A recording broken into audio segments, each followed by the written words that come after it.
যাদের বাবা নাই তারা যেন চোখের পানি ছেড়ে এইভাবে ডাকে রব্বিরহামহুমা কামা রব্বায়ানি সগীরা। জোরে বলেন না রব্বিরহামহুমা কামা রব্বায়ানি। আল্লাহ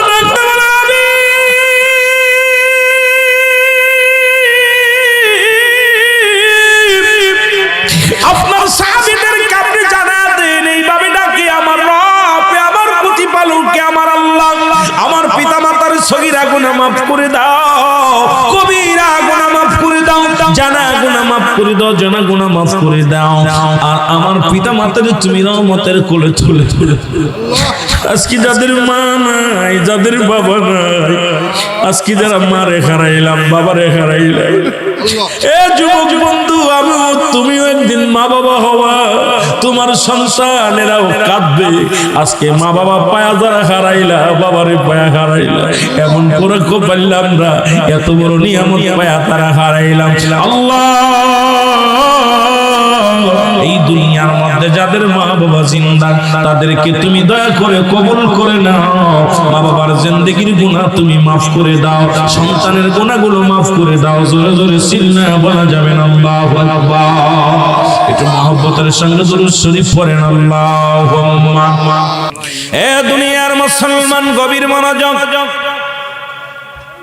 আল্লাহ তাআলা দয়া করে মা করে রিয়াজুল জান্নাহ বেহেশতের বাগানে আপনাকে আমাকে আসার মতো বসার মতো সুযোগ দান করলো। এ সময় কত মানুষ জেলখানায়, কত মানুষ হাসপাতালে, কত মানুষ মৃত্যু শয্যায় সজ্জিত। এ ভাইয়ের আল্লাহ আমাদেরকে জান্নাতের বাগানে বসার মতো সুযোগ দান করলো, খুশি না বেজার? বান্দা যখন জান্নাতের বাগান উদ্দেশ্যে রওনা হয়ে যায়, ওই বান্দার প্রতিটা কদমে কদমে আমার আল্লাহ সগীরা গুনাহগুলো মাফ করে দেয়। এ দুনিয়ার মুসলমান, আমরা শুধু সগীরা গুনাহ করি নাই, পদে পদে করেছি কবিরা গুনাহ।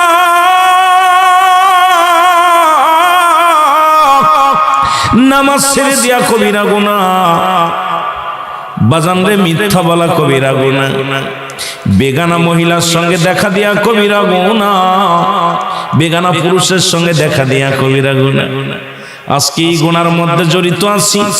আল্লামা কুতুবী রাহমাতুল্লাহ বয়ান করে, দুনিয়ার মানুষ শোনো, এত গুনাহ করেছো, যদি কেউ জান্নাতের বাগানের সংবাদ শুনতে পাও, ওই জান্নাতের বাগানখানা করে ধরে আল্লাহর দরবারে খাস তওবা করিয়া বান্দা যখন কবরের ভয়ে, জাহান্নামের ভয়ে চোখের পানি ছেড়ে আল্লাহ বলে ডাক দেয়, আমার আল্লাহ বান্দার জীবনের দুনিয়া দুনিয়া গুনাহগুলো মাফ করে দেয়। জোরে বলেন সুবহানাল্লাহ।